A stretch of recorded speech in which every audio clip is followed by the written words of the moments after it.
The gentle rustling of leaves danced on the morning breeze as sunlight pierced through the canopy of trees in Oakwood Park. A tranquil suburban oasis tucked quietly away from the chaos of city life. Birds chirped overhead, and the duck pond glistened with serenity. It was a picture of calm refuge for joggers, dog walkers, and tired souls seeking peace. Karen Whitfield, 45, briskly marched along the path with her signature purpose. Her appearance was flawless, hair sculpted to perfection, makeup immaculately applied. Her workout outfit screamed luxury, designer sneakers, lavender athletic jacket, and a smartwatch that constantly buzzed with updates. But behind her polished exterior was a woman ruled by Cantraland fear of losing it. To Karen, Oakwood Park wasn't just public property, was hers. Her morning walk was sacred, a ritual that reassured her that all was right in her well-manicured world. But this morning, her routine would unravel with a single glance.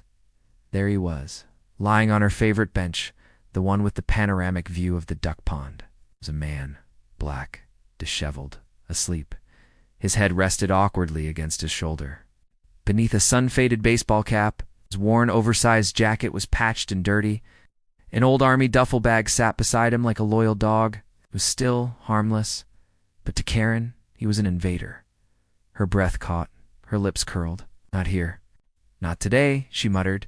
She quickened her pace, heels crunching louder on the gravel as she approached the bench. Her voice sharp and clipped, cut through the morning stillness. Karen, excuse me. This is a public park, not a homeless shelter. You can't sleep here. The man stirred. His voice was soft, weathered like his clothes. Man, sorry, ma'am. Didn't mean no trouble. I'll move. Nice. He sat up slowly, pain clearly evident in his joints. 8.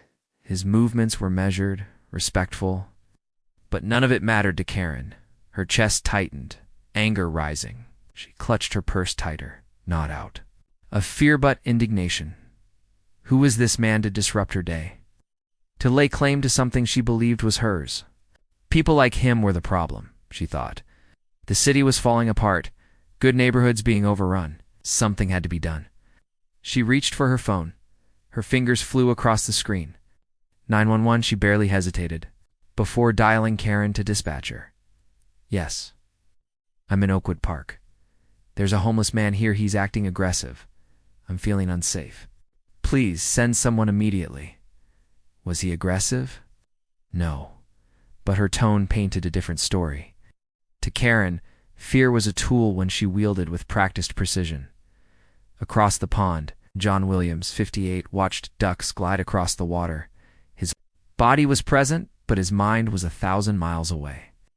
War zones, barracks, lost friends, missed birthdays, quiet trauma. His military years had etched deep grooves in his soul. When Karen's shrill voice cut through the air, he didn't flinch. He'd heard it before. The words. The tone. The assumption of danger because of the color of his skin and the worn boots he wore. He gathered his bag slowly, making himself visible, not threatening. His military training told him how this could end if he made a wrong move. Minutes later, flashing blue and red lights washed over the park's greenery. 2 squad cars, 2 officers. One biased narrative, Officer Michael Rodriguez, Latino, early 40s, stepped out of the cruiser. Calm, composed, skeptical, he scanned the scene. Something didn't add up. No signs of confrontation. Just a tense woman. And a tired man, his partner officer Sarah Thompson, followed close behind. Rodriguez to Karen. Good morning, ma'am. You placed the call? Karen feigning fear. Yes, that man was sleeping on the bench, and when I asked him to leave, he got aggressive. I felt threatened. Rodriguez turned to John, their eyes met. Years of experience told him this man wasn't. A threat, he was weary. And something else. Familiar. Rodriguez. Sir, name please. John. John Williams. I'll leave if that's what you need. Just resting my feet. Rodriguez nodded, then paused. Rodriguez. You serve? John hesitated, then nodded. Yes, sir, us Marines. 23 years. Moment of silence. Rodriguez. Army here. 2 tours. Afghanistan. Understanding passed between them like electricity. A bond beyond uniforms and salutes. A brotherhood asterisk. The peaceful atmosphere of Oakwood Park was now charged with unease. Blue lights bounced off the leaves, drawing attention from joggers, dog walkers, and curious bystanders. A small crowd began to form, their faces reflecting confusion, disapproval. An elderly man feeding ducks nearby shook his head and whispered to his wife, "That fella's been here every morning. Never bothered no one." A young mother with a stroller paused, glancing between Karen and the officers. Her brow furrowed. She knew that look. Karen wore the tone of privilege cloaked in fear. Officer Thompson, already sensing the tension, stepped toward John and quietly observed, his posture relaxed, calm, unthreatening. "Officer Thompson, sir, have you had any interactions with this woman before today?" John, "No, ma'am. I don't know her. I just needed a quiet place to rest." Rodriguez could feel that the story Karen was weaving didn't match the scene before them. Karen, snapping, "You're seriously going to believe him? He's trespassing. Don't you understand what kind of people this attracts? We're trying to keep this neighborhood safe." Rodriguez turned toward her. The energy in the air shifted. Rodriguez firmly, "Ma'am, Mr. Williams has not broken any laws. Public parks are for the public." Karen's voice grew sharper. "Karen, so what, you're just going to let this vagrant stay here? What about the safety of the community?" The murmurs from the crowd grew louder. Jogger from the back, "He's not hurting anyone." Teen girl recording on phone, "This is going to go viral." Karen's gaze flickered. Nervously, she noticed the phones, the stares, the growing judgment. For the first time in years, she felt cornered, not by the man on the bench, but by her own actions. Rodriguez knelt slightly, facing John eye to eye. "Rodriguez, Mr. Williams, have you contacted the VA recently? Or some new outreach programs?" John nodding slowly. "I tried. The wait lists are long. Appointments get canceled. PTSD makes it hard to keep track. Paperwork just piles up." Rodriguez understood. He reached into his jacket pocket and pulled out a dog-eared card. "Rodriguez, call this guy. Dave Martinez. He runs the local vet center. Tell him I sent you. He'll cut through the mess." John took the card with quiet gratitude. Meanwhile, Karen was unraveling. Her voice wavered between desperation and indignation. Karen to Thompson, "He's lying. You can't believe everything he says." "People like that," Thompson interrupting. "Ma'am, I suggest you stop." But Karen didn't. Not yet. She pulled out her phone and began recording the officers. "Karen, I pay taxes. I demand protection from vagrants like him. You two are letting this community fall apart." From behind her, a woman's voice rang. "Out. Mother with stroller." "No, lady. You're the one falling apart." Karen spun around, shocked. More phones pointed at her. The roles had flipped. She wasn't the victim in the lens. She was the aggressor.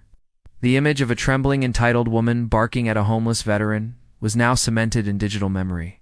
Rodriguez's jaw tightened. "Rodriguez, ma'am, you made a false police report. Mr. Williams was not aggressive, nor threatening. This could have escalated badly." Karen froze. Rodriguez continued, "We're not pressing charges for now. But you should understand the weight of what you've done." Karen's world began to spin. She stumbled back, confused and, for a moment, human. Her mask cracked. The smugness drained. She wasn't a queen defending her kingdom. She was a woman, exposed, shaken, and flawed, as the crowd slowly dispersed, some shaking their heads, others walking away with knowing expressions. John remained seated, silent, dignified. Karen whispered, "You people ruin everything." But, even as the words left her mouth, they tasted bitter. Later that afternoon, across town, John arrived at the vet center. The receptionist greeted him by name. Dave had already been called, in a whirlwind of kind voices, folders, and firm handshakes. John was helped. Helped for the first time in years without judgment. He was given a temporary housing voucher, signed up for counseling, added to a job training course for former military. As he left the building, sunlight warmed his face. For the first time in years, he felt seen. The next morning, Karen Whitfield's world shattered. Her inbox was flooded. Subject lines screamed, "Oakwood Park incident goes viral. Karen Whitfield exposed for false." A 911 call racist confrontation in suburb sparks outrage her. Face red, twisted in rage, pointing at a quiet homeless man was now a meme. News segments had picked it up. TikTok videos narrated her downfall. Twitter threads dissected her every expression. She had become part Karen overnight. At first, Karen tried to control the damage. She posted a statement on her Facebook page, claiming she was misunderstood and concerned for the community. But the comments were brutal. "You called the cops on a veteran. Maybe you should be banned from the park. Apologize to that man in camera." Her employer, a luxury real estate firm, issued a swift press release the same afternoon. Whitfield Properties does not tolerate any form of racism or public harassment. Karen Whitfield's contract has been terminated effective immediately. Sat at her kitchen table, the screen glaring back at her, and finally she broke. Her manicured hand trembled as she grabbed her wine glass. Tears welled up. Her phone buzzed, but she didn't answer. She was no longer the woman who ran neighborhood meetings. She was a public villain. Across town, John Williams woke up in a clean room for the first time in months. The transitional housing provided by the Veterans Center wasn't fancy, but it was safe. Quiet and the first thing he did was shower long, hot, and healing. Then he shaved. Then he stood in front of the mirror and looked at his reflection. He barely recognized himself, not just physically, spiritually. Later that day, John joined his first PTSD group meeting. Sitting in a circle of fellow veterans, he listened. Stories spilled out. Laughter followed pain. There were nods of understanding. For the first time in a long time, he didn't feel invisible. A man named Carl, Navy vet, clapped him on the back after the session. "Carl, heard you were on the news. A Karen woman lost her mind, huh?" John gave a small smile. "But I guess she gave me a strange kind of gift." Carl chuckled. "Sometimes rock bottom leads you somewhere solid." Karen stayed indoors. Her phone was her tormentor. Every notification brought fresh humiliation. She had lost her job, and most of her so-called friends distanced themselves. One afternoon, desperate for air, she walked to Oakwood Park, hoodie up, sunglasses on. She found herself drawn back to that bench, and there he was. John, alone, quiet, looking out over the pond, clean and fresh clothes, a notebook in his lap. Karen froze. She wanted to flee, but she didn't. Her legs trembled as she walked toward him, Karen softly. "Mr. Williams." John looked up. The recognition flickered in his eyes. He didn't stand. He didn't smile. But he didn't leave either, Karen, voice trembling. I owe you an apology. I know nothing I say can fix what I did, but I needed to try." John remained silent. Karen continuing, "I've lost everything. But maybe, ... I deserved it. Maybe I needed to lose everything to see what I'd become." Still silence. She sat far at the edge of the bench, her eyes filled with tears. "Karen, I judged you, without knowing anything. I used the police like a weapon. And I hate that part of me." John finally spoke. John quietly. "Why now?" Karen hesitated. "Karen, because after all, the backlash faded. Silence was louder. The shame stayed. I wanted to blame you, wanted to blame the world. But deep down, I knew the problem was me." John studied her. "John, most people wouldn't come back. Karen, I didn't come for forgiveness. I came because I want to be better." John nodded slowly. "John, people talk about second chances. Most just want second comfort, not change." Karen met his eyes. "I want change. Real change." John looked down at his notebook, tore out a page, and handed it to her. It had a quote scribbled in neat handwriting. "Compassion is not weakness. It's courage dressed in kindness." Karen read it, her hands shaking. "John, you want to start over? Start there." As she left the park that day, Karen felt something she hadn't felt in weeks. Possibility. Asterisk, the morning sun filtered through half-closed blinds as Karen sat at her kitchen table. A cup of untouched tea grew cold beside her laptop, its screen aglow with volunteer listings. At first, she hesitated. Her past clung to her like a shadow. Every organization she contacted knew who she was.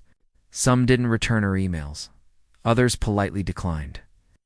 Her face was still etched in the public's memory. Finally, a small nonprofit downtown responded, Urban Roots Community Kitchen.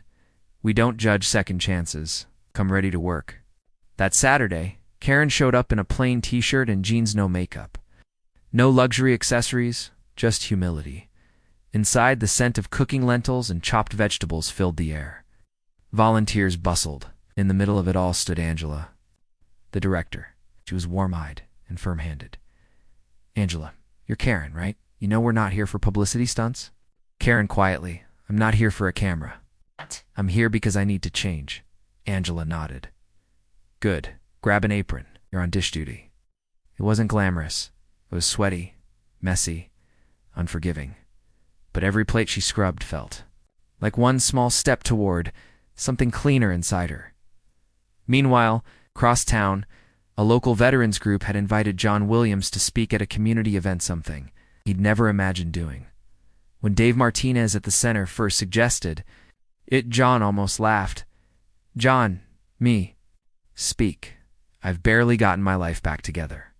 Dave, that's exactly why you should. People need to hear real stories. It's not just success.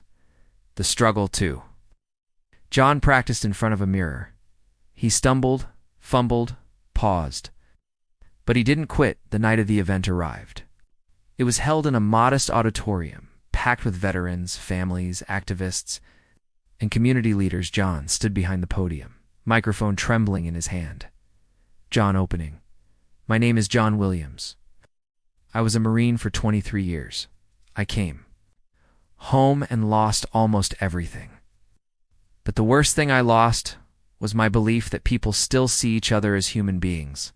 As he spoke, the room grew quiet. His story, raw and unfiltered, hit harder than any headline. He spoke of war, loss, trauma. Ow! Of parks, prejudice, and police. And then he mentioned Karen. John. One woman's cruelty pushed me to the edge, but strangely, her regret helped pull me back. He didn't name her. But Karen, sitting quietly in the back row in disguise, knew he was talking about her, and she wept. After the event, a young woman approached John backstage. Hi, I'm Maya Freeman. I work with a social justice podcast called Bridges, Not Walls. Your speech was incredible. Would you ever consider doing a full interview? John blinked. John, me. I'm not media material. Maya, that's the point. You're real, and people need to hear real. Later that week, John sat in a studio for the first time, headphones over his ears. He spoke gently but with conviction about race, about homelessness, about pain and hope. The episode, titled The Bench in the Park, went viral. Millions heard his voice. Some cried. Some reflected. And for Karen, it was the final push she needed. She called Angela. Karen, I want to do something bigger. Not just serve food. I want to fundraise, organize, connect people, build something that helps people like John before they're ever homeless. Angela smiled. Angela, then let's build it. But from the ground up. No shortcuts. Asterisk. A special segment titled Broken Bridges, Healing Hearts was in the works. They wanted John and Karen to sit down together, live. Karen nearly said no. Karen, I'm not ready. I'm not some redemption story. But Angela gently pressed her. Angela, you said you wanted to take real action. This is it. Let people see change and progress, not perfection. John, too, had reservations. John, it's not about ego. Just don't want to be used. Maya, now John's unofficial media mentor, replied, Maya, then speak your truth and set your own terms. The day arrived. The studio was tense. The audience hushed. Two chairs faced each other under hot lights, Karen in one, John in the other. The host began, "Today we bring you a story that shocked the internet and awakened a city. A woman who called the police on a black veteran, and the unexpected bond that formed afterward. Ms. Karen Whitfield and Mr. John Williams, thank you for being here." The cameras rolled. Sean spoke first. He didn't sugarcoat anything. "John, I've been treated like trash in public spaces. More times than I can count. That morning was just another cut. What made it different was what came next." Karen sat quietly. When it was her turn, she took a long breath. "Karen, I thought I was a good person. I paid my taxes. I donated to charities. But the truth is, I carried prejudice inside me. I didn't even know it until it spilled out. I'm not proud of who I was. But I'm trying to be proud of who I'm becoming." The studio fell silent. Then dash applause. Some genuine. Some hesitant. But something had shifted. A day later, Urban Roots received a call. The receptionist blinked in disbelief as she scribbled notes. "You're offering how much?" An anonymous donor had seen the interview.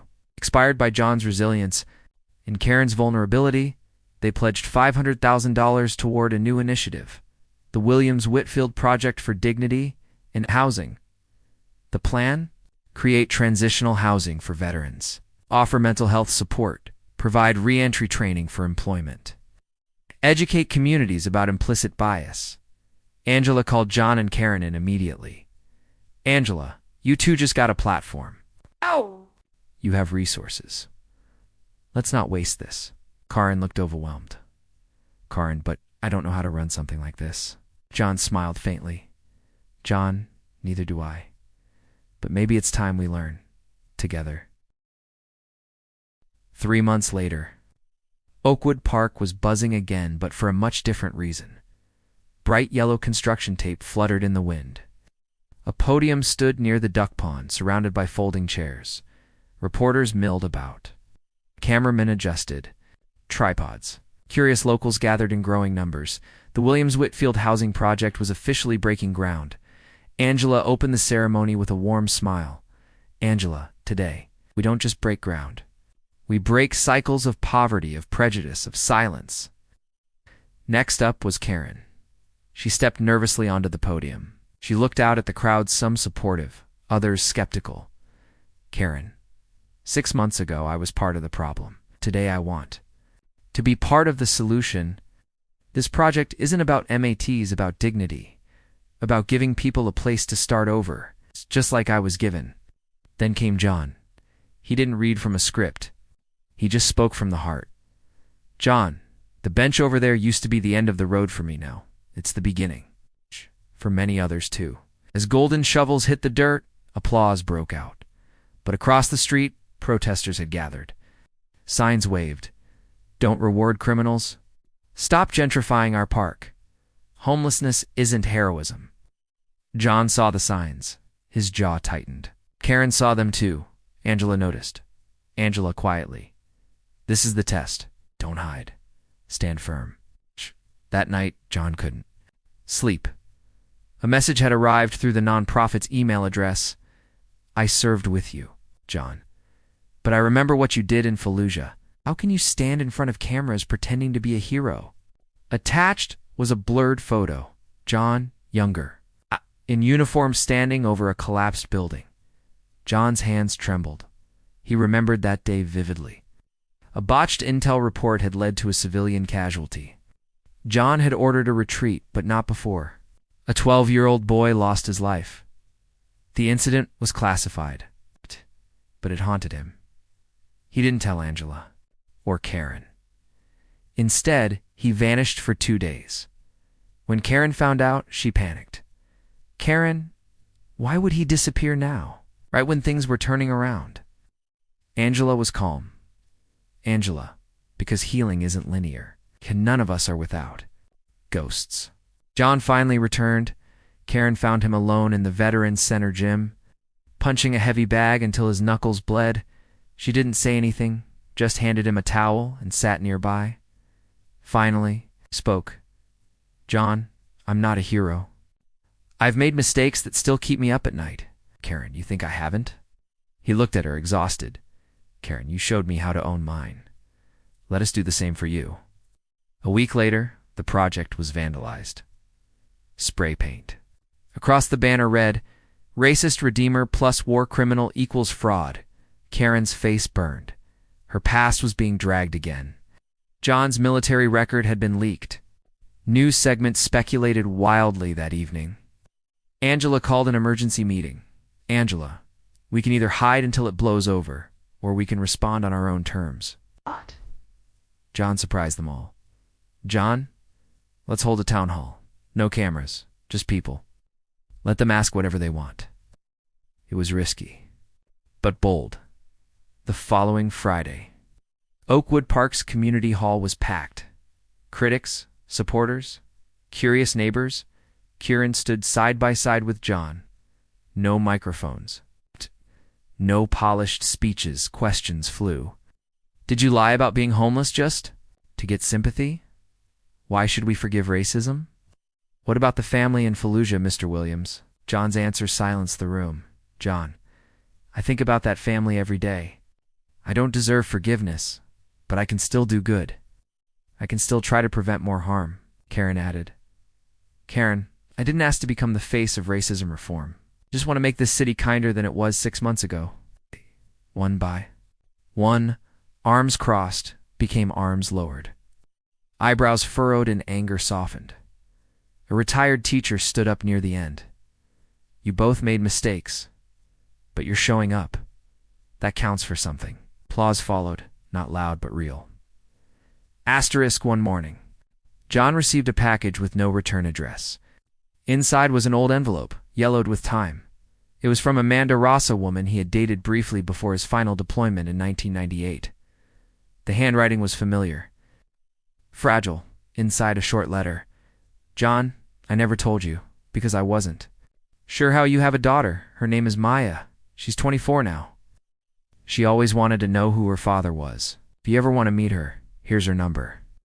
Amanda John stared at the paper for hours. Could it be real? A daughter? He thought back to lonely nights on base, wondering what his future held. Now it was suddenly here in front of him. A future with flesh and blood. He didn't tell anyone, not yet. Meanwhile, Karen was summoned to City Hall. At first, she thought it was about another protest, but the mayor greeted her warmly. Mayor Leone. Ms. Whitfield, I know your past is complicated, but your work with the housing project has not gone unnoticed. We're considering you for the new Civic Compassion Council, a seat that helps shape homelessness policy for the entire city. Karen blinked. Just 6 months ago, she'd been the poster child for racial profiling and privilege. Now, they wanted her help. Karen, you know who I am, what I've done. The mayor smiled. Mayor Leone. Yes, and I also know who you're becoming. We need people who've been humbled and changed because they understand the stakes better than anyone. Karen left the meeting stunned and conflicted. Was she ready? Would the community even accept her? John finally dialed the number. A young woman answered. Hello, John nervously. Is this Maya Ross? A pause. Maya, who is this? John. My name is John Williams. I think I may be your father. Another pause. Longer then came the sound of soft crying. Maya, I've waited my whole life for this call. They talked for hours.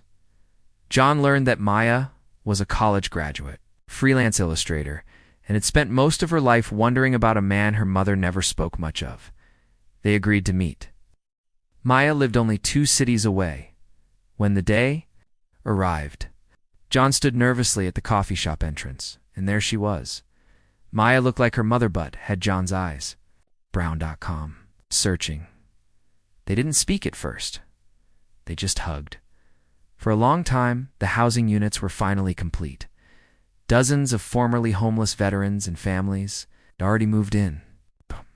The final mural was unveiled at the entrance, painted by Maya. A beautiful fusion of colors and faces representing struggle, community, and transformation. At the ceremony, John introduced Maya to Karen. John, Karen, this is Maya, My daughter. Karen's eyes widened, but then softened. Karen, it's an honor. He's special, Maya smiled. Maya, he's complicated. But I wouldn't want any other father. Then came the surprise of the night. Karen was officially appointed to the Civic Compassion Council. And to everyone's shock, John was honored by the governor's office, not just for his military service, but for his resilience and community leadership. The crowd gave him a standing ovation. Karen whispered, "You deserve every second of this, John." He replied, his voice steady. "We both do. For once, we're standing on the right side of history." Asterisk. Karen's appointment to the Civic Compassion Council didn't go unnoticed. Within 24 hours, conservative blogs and social media pages exploded. From privilege to pity, Oakwood's council picks a racist for reform. Fox in the henhouse. Karen Whitfield doesn't represent us. Karen had never been more attacked, not even after the viral video. She received hate mail when she was doxxed.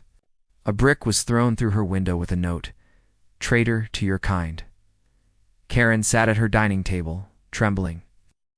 She was scared, angry, and yet more determined than ever. Maya had taken on too much. Painting the mural, reconnecting with a father she never knew, attending therapy and juggling freelance work had begun to erode her mental peace. One evening, she called John in tears.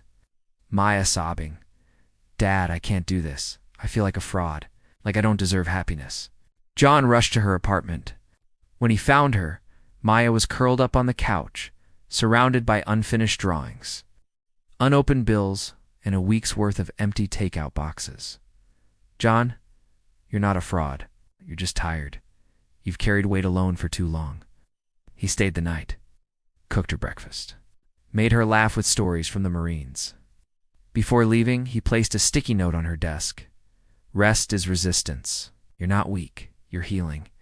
"Dad, it was 3:47 a.m. when the alarms blared.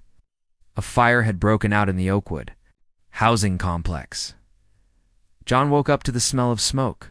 Without hesitation, he rushed out of his unit barefoot, pounding on doors. Fire. Get out. Now he kicked in one locked door where an elderly veteran lived, helped a mother carry her toddler out. The firefighters arrived within minutes, but the back wing of the building had already collapsed. Later, arson investigators found clear signs of foul play. Spray painted on the alley wall, "Vets don't belong, or do traitors." The media swarmed. Karen gave a trembling press conference.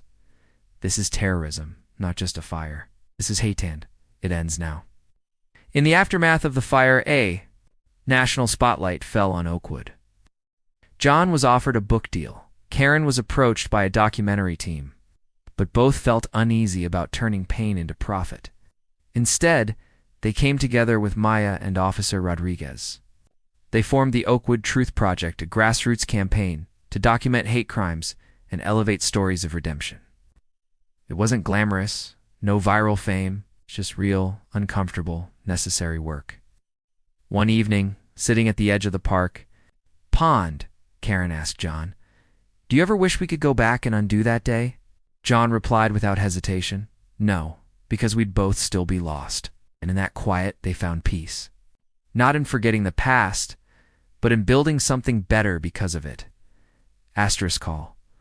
It was an initiative inspired by the events in the park, aimed at fostering dialogue between residents from different backgrounds, especially those whose voices had long been ignored. Karen Whitfield stood near the back of the room, wearing a simple navy blouse, nothing designer.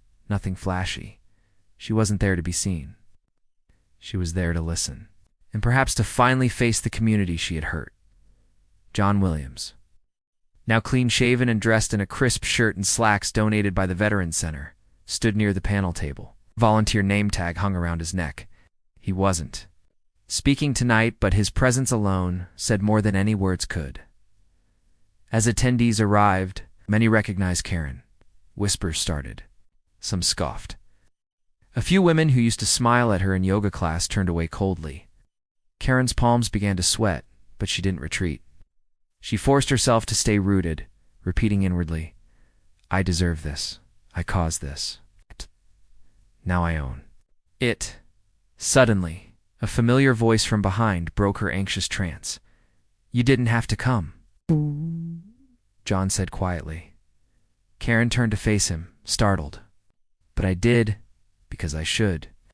He nodded slowly, neither warm nor cold, just watching, evaluating. "Then listen," he said. "But don't speak unless you're ready to act." During the open floor portion of the event, a young teenage girl, biracial, trembling slightly, stepped up to the mic. Her name tag read Sasha W. She cleared her throat. "I wasn't going to say anything, but I go to school here in Oakwood." "Saw the video of the park thing? I saw what the lady said. And honestly, it scared me." All eyes turned to Karen, who felt the heat of 100 stares. "But what scared me more," Sasha continued, voice cracking, "was how many grown-ups defended her in the comments. How many said, well, maybe she was right to call the cops. Or, you should have just left. That's what people say about us, about me. When I walk home in a hoodie." Silence. Sasha looked down. "I just want to feel safe, too. I just want someone to say, 'I see you. I'm sorry.'" Her words hung in the air like a prayer unanswered, until Karen shaken rose from her seat. Karen walked to the front, the spotlight blinding. She turned to Sasha, her voice barely above a whisper. "I see you," she said, "and I'm sorry." She turned to the crowd. "I don't expect forgiveness. I didn't come here to ask for it. I came here because I was the problem. I still might be, but I'm trying to change. And I know that starts with listening." A hush fell over the room. Then, unexpectedly, applause broke out, not wild, not overwhelming, but real. John remained in his seat, watching quietly. Then he stood not to speak, but to place a hand on Sasha's shoulder, a gesture of unity, one that didn't require words. And that night, the headlines changed from "Park Karen Goes Viral" to "Oakwood's Unlikely Healing Begins." Weeks passed. The town hall sparked regular community circles. Karen volunteered weekly at the Veterans Center, not out of guilt, but to learn. She gave rides, sorted supplies, and mostly stayed quiet. John found part-time work through the job training program, teaching art therapy to younger veterans dealing with PTSD. His sketches, once hidden in the bottom of his bag, were now proudly framed in the center's hallway. One afternoon, as Karen helped him pin a new event poster on the corkboard, she smiled and asked, "Think they'll ever forget what I did?" John paused. "Maybe not. But that's not the point anymore." He turned to her. "The point is, what are you doing next?" She nodded. But that question, "What are you doing next?" would follow her for the rest of her life, and she would welcome it, because now she finally had an answer. Karen's journey of redemption took another sharp turn when the Oakwood City Council unexpectedly invited her to speak at a school diversity seminar. Initially hesitant, she considered turning it down. But John, hearing of the opportunity, gave her a piece of advice she wouldn't forget. "If the voices of ignorance echo loudest, then we need louder truth," he said. So Karen said yes. Standing before a hall of skeptical high schoolers, Karen began, "I once believed I was better than others without ever realizing it. I used polite racism, the kind wrapped in fear and good intentions, but that doesn't make it less dangerous." She detailed the park incident, her downfall, and what she was learning every single day. When she finished, the room was quiet, not hostile, but processing. A boy in the front row raised his hand. "Why should we believe you changed?" Karen. "Didn't dodge? You shouldn't. Not yet. Just ... watch what I do." As fall arrived, John's life was quietly transforming. He moved into a modest apartment through the Veterans Housing Fast Track program. It wasn't luxury, but it had a bed, a warm shower, and a desk where he started sketching again, this time with purpose. One day Karen knocked on his door. In her hands, a carefully wrapped frame. "I know this can't make up for anything," she said nervously, "but I had this made." Inside was a replica of John's original park sketch, the one he had drawn. Oh. while Homeless restored digitally and reprinted on canvas with the title, Still Standing. Wow. John looked at it, then at her. You really had this framed? Karen nodded. It deserved to be seen. And for the first time since the park, John smiled genuinely. Thank you, he said. This means more than you know. Months later, John and Karen found themselves walking through Oakwood Park again. It's not as adversaries, but as allies in a journey neither had foreseen. They passed by the infamous bench. It had been painted with fresh colors, and a small brass plaque now sat on its backrest. To those judged too quickly, and those brave enough to change. Karen chuckled softly. Wonder who came up with that? John smiled. Some old Marine with a stubborn streak. Stood there, side by side, not friends in the traditional sense, but something deeper. A shared understanding forged through pain, growth, and truth. Karen turned to John. Do you think people really change? John looked up at the clear sky. It's only when it hurts bad enough to wake them up. She nodded. Then maybe pain has a purpose. Months had passed since that life-altering encounter in Oakwood Park. But its echoes continued to ripple through the community like gentle waves across the pond. Karen Whitfield was no longer the woman who clutched her purse tighter at the sight of someone different. She now volunteered at the local homeless shelter every Saturday, serving meals and truly listening to the stories of those she once ignored. She never tried to be a savior, only a student of humility. John Williams, once invisible to the very community he defended in uniform, now held art exhibits across town, each piece a mixture of pain, beauty, and redemption. His signature? JW Still Standing. The viral footage of Karen's outburst had once made her infamous. But the follow-up, her public apology, her raw speeches, her quiet acts of service, began to tell a different story. A story of change. Reporters came and went. Activists argued. Some said she didn't deserve forgiveness. Others said she was proof that even the most prejudiced hearts could be softened. But to John, it wasn't about social media debates. It was about that day, that park, and a bench where two broken people confronted their truths and found something more powerful than hate, the courage to change. And so, under the shade of the same old oak tree, the city installed a second plaque beside the bench. It read, "This park witnessed not just confrontation, but transformation. May it remind us that no one is beyond redemption." Karen visited often. Sometimes she sat in silence. Sometimes she cleaned the area. Every so often, she'd find John already there, quiet, sketching, steady. Two lives that once collided in conflict were now intertwined by a simple, undeniable truth. We are not the worst thing we've ever done. We are what we choose to become after.